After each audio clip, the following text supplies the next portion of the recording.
Bonjour.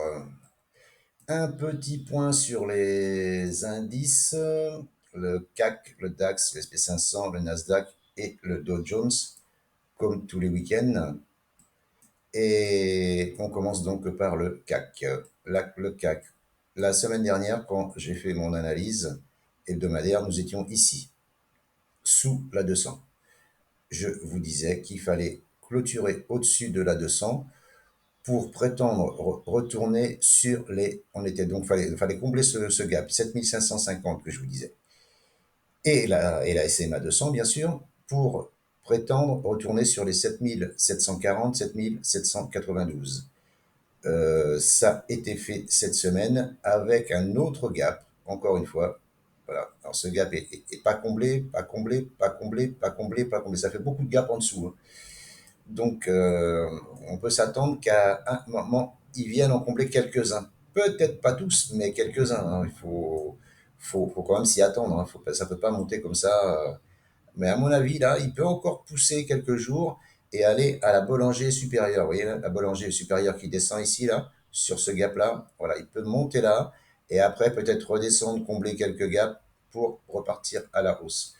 Moi, c'est mon avis. De toute façon, je garde un biais aussi, hein. Je garde un biais aussi. Là, il y a eu un signal d'achat moyenne EMA7 et SMA20 faible sous la 200. Mais là, on repart. Donc, on va se réinstaller au-dessus de la 200. Donc, tant qu'on est au-dessus de la 200, il faut viser vers le nord. Donc, comblement de ce gap-là. Moi, je pense pour la semaine prochaine, euh, c'est jouable. C'est jouable, c'est jouable, c'est jouable. Pour le CAC, on passe sur le DAX. Le DAX, la semaine dernière, nous étions ici sous la résistance. Je vais mettre des petits traits blancs pour me rappeler où on était et ce que je vous ai dit. On était ici donc sous cette résistance et je disais si on casse cette résistance, on vise le gap ici là. Le gap à 22 839, 22 740. Eh bien, ça a été fait. Voilà, ça a été fait. On a cassé le gap ici, on a cassé la résistance ici, et on a continué de monter jusqu'au gap, l'objectif que je m'étais fixé. Voilà. Et là, on a créé un autre gap ici, là, maintenant. Alors, il y a ce gap déjà, là, gap haussier, et encore un gap haussier. Maintenant, ça pousse bien. Il y a eu un signal d'achat fort parce que croisement EMA7 et SMA20 au-dessus de la 200. Donc ça, je l'avais signalé aussi j'avais refait une vidéo pour vous le signaler. Donc là, je pense que on peut viser les 23 476 dans un premier temps. Ah, il ne montera pas là-haut, hein, au 25 230 tout de suite, hein, ça c'est certain. Mais c'est une cible, hein, c'est une cible que je garde en tête. Voilà, donc là, il peut monter ici, et après travailler ici, travailler, faire un range avant de repartir à la hausse pour viser les 25 230. Voilà, moi c'est ce que j'ai en tête, hein. Voilà pour le DAX. Le SP500. Le SP500, la semaine dernière, nous étions donc ici, on était dans le gap, là, ce gap ici, là, ici, le gap là, on était dans le gap. Au niveau de la résistance 54, 56, 55, 21. Et donc je disais, si on veut progresser, il faut péter cette résistance. La résistance a été cassée ici, le mercredi 29 avril. On a clôturé au-dessus et on a refait un gap haussier ici, et on n'a pas atteint la SMA 200 ni la résistance à 5782.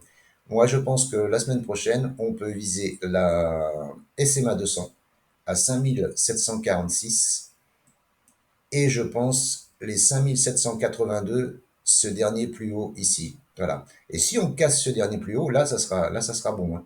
Alors, il redescendra sûrement, mais s'il casse ce dernier plus haut, ça sera bon. Parce que ça inversera la tendance. Là, pour l'instant, on est en tendance baissière avec des plus hauts plus bas et des plus bas plus bas. Mais si on inverse la tendance, on refait un plus haut que le dernier plus haut, là ça sera bon, hein. Ça n'empêchera pas qu'il redescendra, mais ça sera pour remonter sur les 6147, hein. Voilà. Donc, à surveiller la semaine prochaine, la cassure de la SMA 200, de la 5782. De là, il faudra se poser et attendre un peu un repli pour une continuation haussière. C'est ce que je pense, c'est mon avis, et ça n'engage que moi. Voilà pour le SP500. On passe sur le Nasdaq. Ils sont tous aussi, hein, les indices, hein.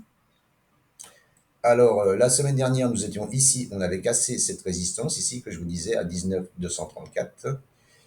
Et je vous disais qu'on vise les moins 0,272 de Fibonacci à 19 966. Ça a été fait. On a fait mieux, on a fait la SMA 200, qui est ici, là.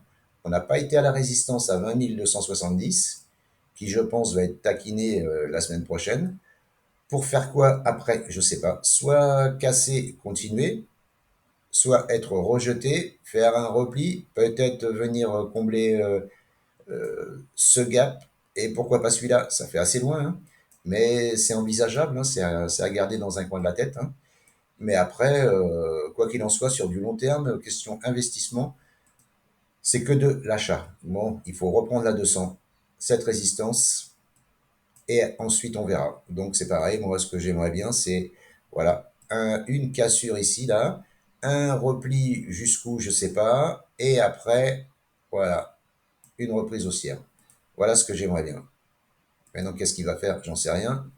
Si c'est moi qui disais au marché quoi faire, croyez-moi, je serais content. Mais c'est pas le cas. Voilà pour le Nasdaq. Et on va passer sur le dernier, sur le Dow Jones. Dow Jones. La semaine dernière, nous étions sous la résistance à 40 917. On était ici. La semaine dernière, quand je vous ai fait le débrief. Et je vous disais, il faut péter les 40 917 pour prétendre retourner sur la SMA 200. On a cassé cette résistance qui va devenir donc support ici. Alors maintenant, voilà, il y a eu un signal d'achat faible, croisement EMA7, SMA20 sous la SMA 200, donc signal d'achat faible pour moi. Et je pense que la SMA de 200, elle est envisageable. Maintenant, comment il va faire? Est-ce qu'il va faire un petit repli ici, retaper sur ce support, enfin cette résistance qui devient support pour remonter à la SMA 200, ou alors monter direct? Je sais pas. Je sais pas, je sais pas, je sais pas. Donc c'est à surveiller. S'il y a un repli là, sur cette zone ici, 40 917, et que vous avez un setup d'achat ici, je pense que là, il ne faut pas hésiter, il faut acheter. Voilà, ça, ce n'est que mon avis, encore une fois. Voilà, voilà, j'ai fait le tour des 5 indices comme tous les week-ends. J'espère que cette vidéo vous plaira et pourra peut-être vous aider. Je vous remercie de m'avoir écouté. Je vous souhaite un bon week-end ou une bonne semaine et je vous dis à bientôt. N'hésitez pas, commentez, partagez, likez, abonnez-vous, ça fait toujours plaisir. À bientôt, ciao ciao.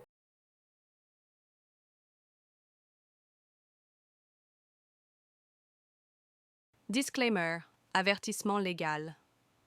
Les informations présentées dans cette vidéo sont fournies à titre informatif et éducatif uniquement. Elles ne constituent en aucun cas une recommandation d'achat, de vente ou de conservation d'instruments financiers. L'analyse technique et fondamentale présentée reflète uniquement notre opinion à l'instant de l'enregistrement et peut évoluer sans préavis. Chaque investisseur doit effectuer ses propres recherches et consulter, si nécessaire, un conseiller financier indépendant avant toute décision d'investissement. Les marchés financiers présentent des risques de perte en capital. Les performances passées ne préjugent pas des performances futures. L'œil du graphique et ses intervenants déclinent toute responsabilité en cas de perte financière liées à l'utilisation des informations diffusées dans cette émission.